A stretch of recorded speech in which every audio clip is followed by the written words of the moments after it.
One of the things I do is I have a 3-month program where I work with people on a couple hours a week and we go through the building blocks that I just talked about. I've got real simple forms, real simple charts. I even have an online course that people can sign up for to kind of go through that process. But for me, find people that do things really well and shamelessly copy the hell out of them. I want you to copy what I did. I want you to copy everything that I did so you don't have to necessarily go through the challenges that I went through. Think of it as like cheat codes in a video game. What are the business cheat codes that are out? You're listening to Brainwork Framework, a business and marketing podcast brought to you by focus-biz.com. Welcome back to another episode. With us today is Zachary Green, the founder and managing partner of Warrior Enterprises. Warrior Enterprises is a leadership development company that transforms historic battlefield lessons into real-world leadership strategies for business, military, and first responders. Zach, so excited to have you on today. How you doing? Chris, thank you. It's a real honor to be on the show. I'm a big fan of yours and just excited to have a chance to spend some time with you and your listeners. Hey, thank you so much. We appreciate it. You have quite a inspiring and incredible journey. Tell us more about your background, your journey, what you were doing, and how that kind of led you into what you're doing today. Sure. So I grew up in Cincinnati, Ohio. No one in my family had been in the military. Matter of fact, my family were pretty liberal and anti-gun. I wasn't even allowed to have squirt guns growing up. And everyone in my family were either lawyers or musicians. And at a very early age, I wanted to join the Marine Corps. I had pretty significant ADHD growing up, went to about 7 different schools. It's funny because it's called multitasking when you get out of school. And all of a sudden, it's this great thing that every entrepreneur needs. But when you're trying to sit at the desk, it's called ADHD and they try to medicate you and do all this other stuff. What I ended up joining the Marines right out of high school, was still in college at the time, did kind of the summertime thing, went through both enlisted and the officer program. And then just as I was getting out, I'm like, you know what? I've had enough of this. I want to go pursue the civilian world. And I finished up as a corporal. 2 years later, September 11th happened. And I felt really guilty that I'd gotten out because a lot of my brothers didn't come back.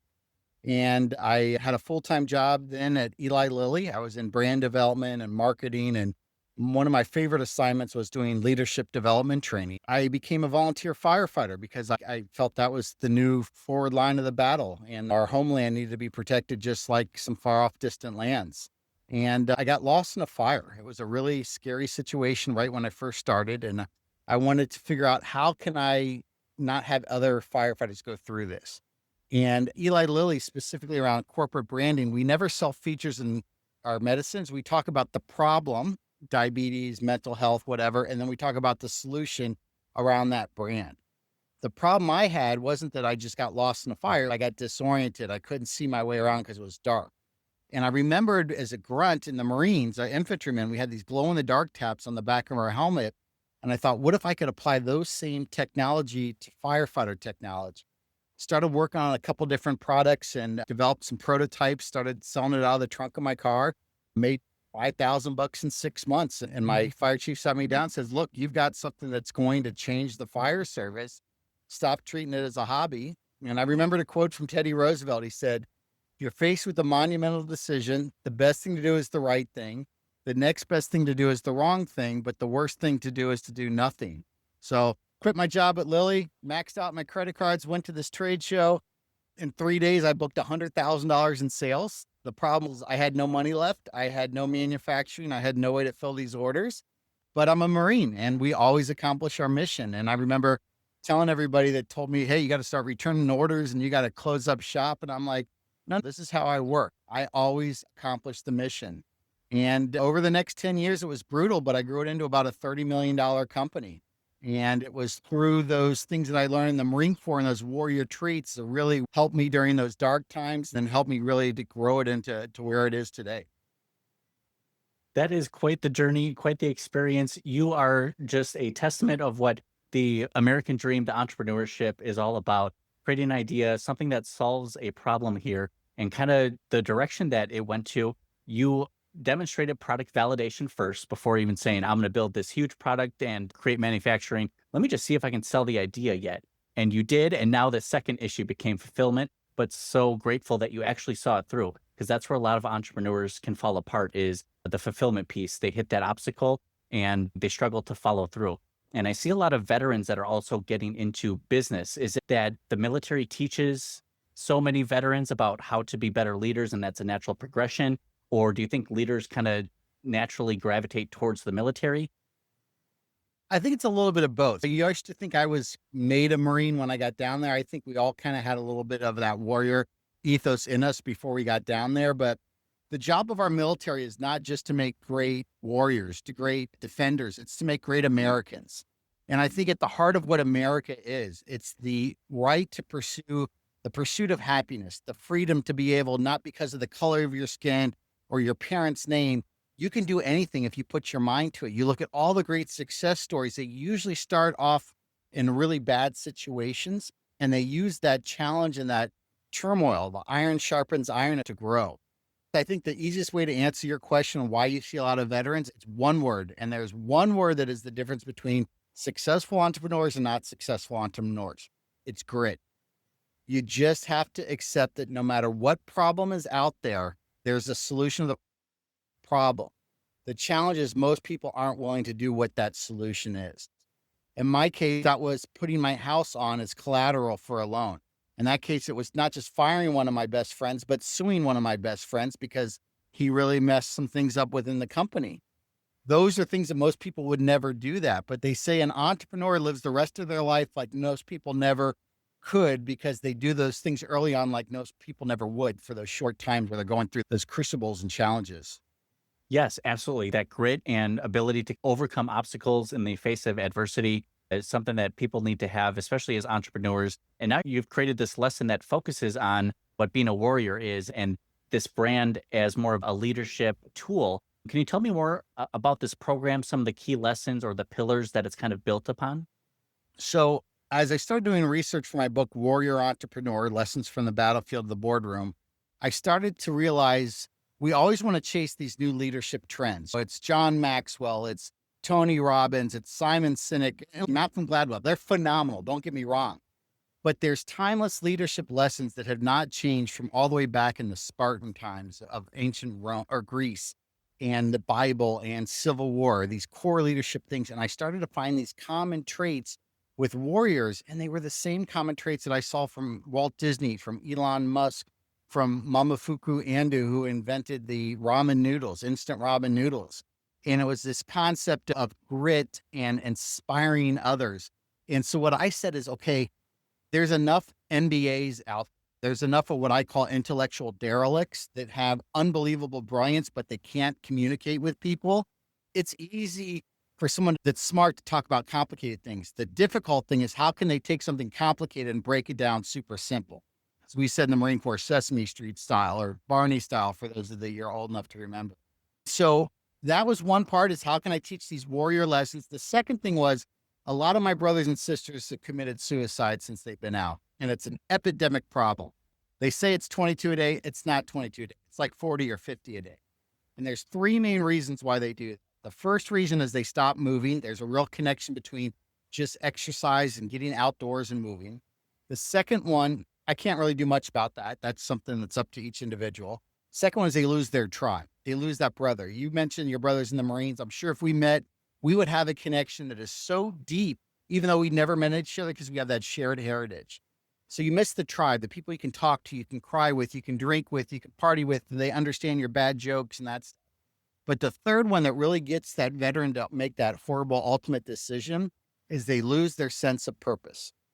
And so what I'm doing through Warrior Enterprises is taking those veterans and giving them a chance to show that they're not just great veterans, but they're great Americans, and doing that by teaching our next generation of leaders how to lead, using those long-term, really battle-tested leadership tools that have been forged in fire and forged in the crucible of death and destruction and civilization, and then apply that to business. So here I'm helping my brother and sister veterans out. I'm giving them purpose. I'm giving them a tribe. And then the other thing is I'm helping our next generation of leaders by teaching them how to be great leaders. That is absolutely fantastic. When you consider just overall to today's age where mental health is become an issue, not only for veterans, but I think just generally post-COVID or technology is kind of shifting the way that we have our typical family or friend structure or a typical place of gathering. What kind of changes are you seeing happening And are there ways we can kind of bring it back to some of the traditional ways that bring us together, the culture, the self-worth, that sense of belonging? I think it really revolves around Simon Sinek. He talks about the golden circle. Most businesses focus on the what and the how, but the companies that focus on the why, they're the ones that really make a difference. So that's the first thing I say is that why. The second one is there's a new way that we communicate with each other. My son, I tell him to go outside and play with your friends. Well, there's no friends to play with outside. All right. He gets on his virtual reality and he has these unbelievable, meaningful relationships. He's had two girlfriends that they never met. And we were talking to somebody making fun of it. They said, no, that is just as real of a relationship as what you had when you were driving on dates. My son doesn't drive a car because none of his friends drive cars because they got VR headsets. So where does this come together? What we were trying to do is focusing on this experiential learning where we take people to Gettysburg, to Normandy to teach them those timeless lessons. And what we found out is, yes, nothing beats going there. But my son said, what if we put VR glasses on them? So we don't take them to Normandy, but we go to their office because the challenge we were having is scalability and the ability to really make it repeatable. That's not scalable and repeatable to take 15 people to Normandy every 3 days. But by using what my son has shown us with the virtual reality, and I can take you to the battlefield. But the cool thing is, I can give you a connection to General MacArthur you could never get on the beach. I can go up 5,000 feet in the air and see the whole entire Nazi defenses along the coast and where the different entrances and exits where they came on the beach. And then through the power of AI, we've developed our own large language model that's looking at all these different leadership traits. We can start to capture the experience that you're having in VR and give it back to you and give you different analysis and show how you compare to other people. So now we're communicating you in this multi-sensory domain, experiential learning that's involving storytelling, virtual reality, AI, extended reality, iPad discussions. And at the end, we tied in with the most absolute best form of learning. And that is the 3 magic words. Tell me a story. Once upon a time, I was in Eli Lilly and we were behind budget on this thing and I had to do this and this is what happened. People will remember that story. But if I teach them 5 PowerPoint slides that have 4 points in each of those PowerPoint slides about what I just did, they'll remember it, but they'll remember the story and they'll remember that lesson. And that's what we're trying to do is connect history with modern day experiences through storytelling and technology to get people to learn faster and to reduce skill fade. Wow, that is so cool. Just to think about that intersect between the human connection, communication, the feedback that we can get from technology and AI, and using virtual reality to now create this new, I guess I could call it a 4th dimension, where you're getting real-time feedback about your leadership skill. So I feel like people could go on throughout their regular workday and get live feedback on how their leadership skills are performing and just how they're interacting with in general. That's so fascinating. Are there any other ways that you plan on using AI and technology, or just some cool ways that you've seen it incorporated into a lot of businesses? So what we look at is rather than any one methodology of learning, PowerPoint is fine, but if you just do PowerPoint, it's not really great. But when you can layer these on top of each other, you start to get this multiplicative effect. It's not 1 + 1 + 1 = 3. It's 1 + 1 + 1 = 30. And by layering a VR with the AI in the background, it starts with this intake assessment. We're trying to figure out, okay, we've identified 7 key timeless leadership traits that have never changed since the beginning of time. Through that intake survey, we're trying to figure out which one of those are the strings we're going to pull. Then we build out those scenarios in virtual reality, which we have literally only limited by your imagination. And then we go through these processes from VR. Then we go into the iPads where you're filling out case studies and asking questions. It then flows into storytelling and then ultimately ends up with an analysis that you get because we're capturing those data points. The other part of this is my instructors are veterans. So you've got a command sergeant major that was in charge of 20,000 troops and $1 billion of equipment. And he's an assistant manager in a warehouse now. And he doesn't feel good because his 3 guys that work for him won't pay attention to him. And he was used to leading literally warriors into the field of battle. He's lost his sense of purpose. If I can give him back to work with Chris and his team and give him that chance to, again, be that great American, pass that leadership on from the time he takes his uniform off to puts on his civilian clothes. And then we can continue that growth process and that learning and mentorship. And the people that are your mentees today, will eventually become the mentors tomorrow. Yes, absolutely. That sort of impact from one leader and mentor to another, those can be the next leaders, the leaders of tomorrow, which is really exciting. With all your past experience here, what is the best way that either the everyday person can support a veteran? How can we help them? You're doing a lot of great work. I feel like there's a lot of nonprofits, organizations that also do the work, but more could be done. What can the everyday person do for them? So one of my pet peeves, and I hope this doesn't come across the wrong way, and I don't mean to offend anybody whatsoever, but when you say thank you for your service, for me, I feel like it's like when you say bless you when someone sneezes. Are you really thanking you, or are you just kind of repeating this? I also feel like it's in some ways condolence, like, oh, I feel bad that you served, so thank you for the sacrifice. We don't want to feel like we're broken toys. And the reality is that the FBI put veterans on the watch list as potential dangers to society because of mental health issues or PTSD.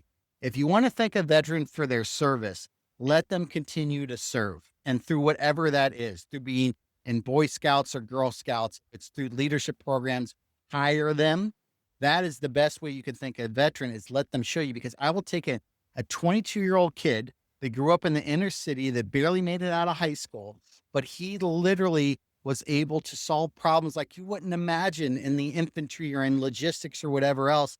And no matter what, he's never going to quit, versus this kid that got his MBA from an Ivy League school, whose parents complained to the coach because they weren't getting soccer time in 7th grade, who in 10th grade, they got offended.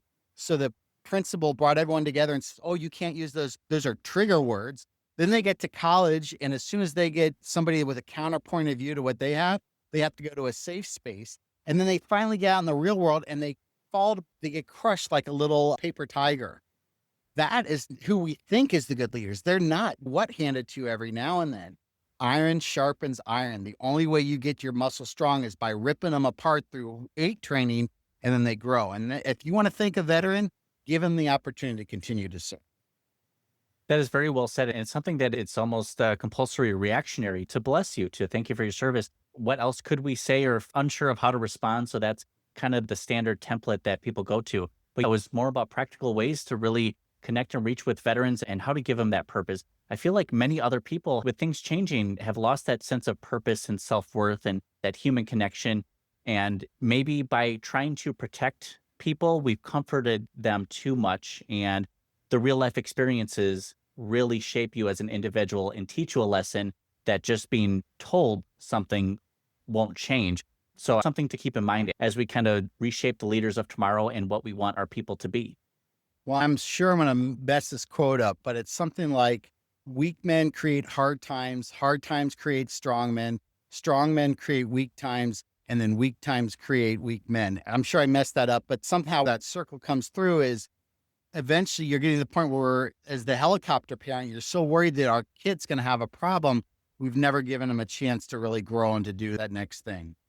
Yes, absolutely. And I think it'll be something that will be studied for years to come. But I think that quote, as you described it, whether it's the correct process, yes, it's kind of this circular system that creates this effect here. Zach, for those who are interested in learning more about you and your journey, where can people connect with you online? Yes, the best way is my website. It's real simple. It's my name, ZacharyLGreen.com, Zachary, L as in Lima, green.com. And then also LinkedIn. I'm very active on LinkedIn. So those are two of the best ways. And you can get in touch with me through my website, through LinkedIn. We do offer one day of these workshops that I was telling you about through experiential learning. We do those both with corporate America. I'm actually right now coming to you from Marine Corps base in Camp Lejeune in North Carolina, where we're actually doing an engagement with the military right now as we speak with some of these similar workshops. That is very exciting. And we'll also have those links available down in the description and the show notes. Now, Zach, what are you most excited for in 2025? Are you kind of ramping up, doing any new campaigns or anything new and exciting coming out? I feel like you always have something cooking or working. It's funny you say that. The last couple of years has been an interesting journey, because I think I really ended up on a pretty high note when I got to move down to Hilton Head. I got to buy the dream car that I had a poster of when I was a little kid and everything. And then over the last 2 or 3 years, I'm like, okay, I'm going to start a new company. And I forgot how hard it is, because the last 2 years, it's not worked out the way that I thought. It's cost me a ton of money. I'm not bringing in revenue, but you know what? That's part of the journey. So what am I so excited about for this year? It's the last 2 to 3 years worth of work that I've done and now finally starting to come through. We're getting customers, we're building out our team. And I think what I'm most excited about is my best friend since fourth grade. We literally spent every weekend together growing up. He is now finishing 30 years in the US Army as a lieutenant colonel at the Pentagon. And last week he started what's called his Skill Bridge program, which is this tremendous program that the military offers for people that are in their last 3 to 4 months of their time in service, where they can go work for a civilian company and still get paid from the military. So he started his Skill Bridge with me last week. And now we get a chance after 30 years of running apart to get the team back together. And he's now my president and my operations officer and helping me as we teach this new leadership model to corporate and America and government entities. Wow, congratulations. That is really cool to kind of revisit that past experience relationship and bring that back in. Now, with this new business, what changed that suddenly it started gaining more momentum because you had so many successes in the past? And this one, it's kind of like, what was wrong? It's the same thing that happened with my previous company. We lost millions of dollars. I mean, millions of dollars. And then all of a sudden it just worked. And we were averaging $10 million a year in revenue multiple years after that. Where the year prior to that, we kept losing $300,000, $500,000. Back to that whole thing with grit. What's the right idea? You're solving a problem. You've got a really good unfair competitive business advantage. You've got really good sales, marketing, distribution. But sometimes, and the number one reason businesses fail is the founder just gives up. Main reason they give up is they run out of money. And if you can just push through and find out, what I always tell people, it's okay to give up sometimes. There comes to a certain point where you're like, this just is not happening. We don't want to put good money after bad money. But if you can't get investors and the bank is turning you down, they're really smart people. They're usually a lot smarter than the entrepreneurs. They're telling you that you probably don't have a viable business model. But if you can, like me, get those investors and get the banks that are willing to take the risk off of it, and they're saying, hey, well, there's something there, because they're really good at poking ideas and trying to crush dreams. And eventually, if they can't crush your dream, then you realize maybe there's something there. But then that's where the hard work comes in. And that's the grit and that tenacity of just pushing through those challenges. Yeah, absolutely. It's that balance between the sunken cost fallacy. Do I want to keep investing this? Or do I see this through and moments from the goal line here? And you just have to see it through. It's very important. If you had to restart a new business tomorrow, what would be either the problem that you solve or the way that you would approach this new business? I think the simple answer to that is the latter part, which is the way I would approach it. And I kind of shared with you before, but it's three very simple things. Number one, have you solved a problem in a unique and elegant way? Most companies and most products, especially entrepreneurs, focus on features and benefits. They don't focus on what's the problem they're solving. And when you focus too much on features and benefits, you get really nervous that someone's going to copy your features and benefits. Or you do what I think is one of the worst things an entrepreneur can do and get a patent, because that way it prevents other people from knowing about it. Well, great. No one's going to steal your idea, but no one's going to know about it. And by the way, if someone steals your idea, that's called market validation. That means you got a good idea. Your job is to stay on top. Brings us number two. What is your unfair competitive business advantage? David beat Goliath for a couple of reasons, but one reason is he figured out what was David's or Goliath's weaknesses. Goliath was big and strong. That was his strength, but his weaknesses was he was slow. He had bad vision. So what did David do? He ran far away so he couldn't see him, and he used a weapon that gave advantage to distance versus up close. What is your unfair advantage of a business? Not illegal, not unethical, but unfair advantage, okay? And then the third one, which is hands down the most important, you got to have kick-ass sales, marketing, and distribution. Because if you've got the greatest product in the world and nobody knows about it, it ain't going to work. There's one product out there that right now is sitting at about $700-800 billion a year in revenue and soon to be to $1 trillion, and 30 years ago was non-existent. It's bottled water. Bottled water has been around forever. We drank it out of the hose for free. You can go to the park and get it for free.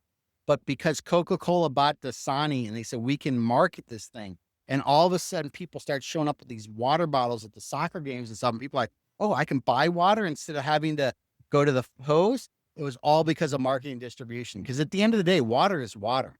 I don't care if you say, well, this is from the Alps in France and this one here is from the tap. Bullshit. It's all water. All right. Water is water. It's a great take, Zach. I love it. If I can just have your personality and your business mentorship just as a coworker or like a leader next to me all the time, that would make my life and my work day so much more enjoyable. Well, Chris, I do offer coaching. I usually have about 6 clients at a time. I'm down to 4 right now. So one of the things I do is I have a 3-month program where I work with people on a couple hours a week, and we go through the building blocks that I just talked about. I've got real simple forms, real simple charts. I even have an online course that people can sign up for to kind of go through that process. But for me, find people that do things really well and shamelessly copy the hell out of them. I want you to copy what I did. I want you to copy everything that I did so you don't have to necessarily go through the challenges that I went through. Think of it as like cheat codes in a video game. What are the business cheat codes that are out? I can tell you all the time, I'm looking up resources, cheat codes online, whether for games or for business, because I feel like there's always going to be a path of least resistance. It's not laziness. It's more, I just want to be efficient with this process. And that way you can take more time to invest it in elsewhere. Do you want to make that idea better? Invest it into yourself, relationships. So I love that idea. And the fact that you have an easy next step to the process. One thing I tell people is just remove friction from the buyer's journey. Make it so simple and easy. And like, hey, we're a professional organization. We have things set up here. It's like water always finds the path of least resistance. Your business processes should be like the flow of water. It just finds its way down there without any human involvement whatsoever. I agree, absolutely. And it's so exciting to see what advances both in technology and AI are kind of bringing to businesses and what leaders are kind of bringing to businesses and just relationships as a whole. Because this blending of technology and more human-centered relationships, we just need to find that balance and get our bearings back to us. I think since post-COVID and just in general, I feel like people are feeling a bit lost. Well, the world has become much smaller because of COVID, because we can touch people a lot easier. The second thing is AI is going to be such an incredible game changer. Don't be worried about AI. It's not robots taking over the world. It's basically Google on steroids. But what can happen now is I can take my thoughts and put them into something like a Chat GPT or my own large language model, and it'll help organize my thoughts and give us that speed to where we want. And we're like, "Gosh, that just makes so much sense." If you're not using AI right now, I can guarantee you your competitors are. And you're not going to be able to compete against them if they're using that machine learning and you're not. Absolutely, definitely agree. I feel like a lot of solopreneurs and small businesses access to what feels like a larger team that only these big box companies used to have. So it allows them to do a lot more with less time. And I agree, using Chat GPT for a little clarity and direction is always great. I'll be speaking on AI and technology at a virtual summit coming up for nonprofits here April 16th, but super excited to share some of those lessons, everything I'm teaching and learning from AI, applying it to business and nonprofits and kind of focusing around the human-centered approach and relationship. Don't be worried about the jobs. It's just enhancing what we're doing currently. Well, Chris, we talked about at the beginning. I want to reiterate again the importance of being a great American. You're a great American. You are helping other people pursue their entrepreneurial dreams to give them the freedom that they can do whatever they want. And people like you that make this country what it is. And thank you for what you do for the entrepreneurial community. I appreciate that, Zach. And likewise to you, if it wasn't for all these great ideas, wow, you can actually make $30 million worth of business. And that's just off of an idea and then the execution and to really see it through. That's inspiring. It's all the previous entrepreneurs that led us to today. So thank you for what you do as well, because we need more positive leaders like you who can be role models for the leaders of tomorrow. And thank you for your kind words as well, Zach. I appreciate that. All right, Chris, keep in touch, my man. Hey, thank you so much. I appreciate it. Thanks again for joining us on the episode. Make sure you check out all the links available down in the description and get connected with Zachary Green here to find out more about his Warrior Leadership Program. Thank you so much, Zach.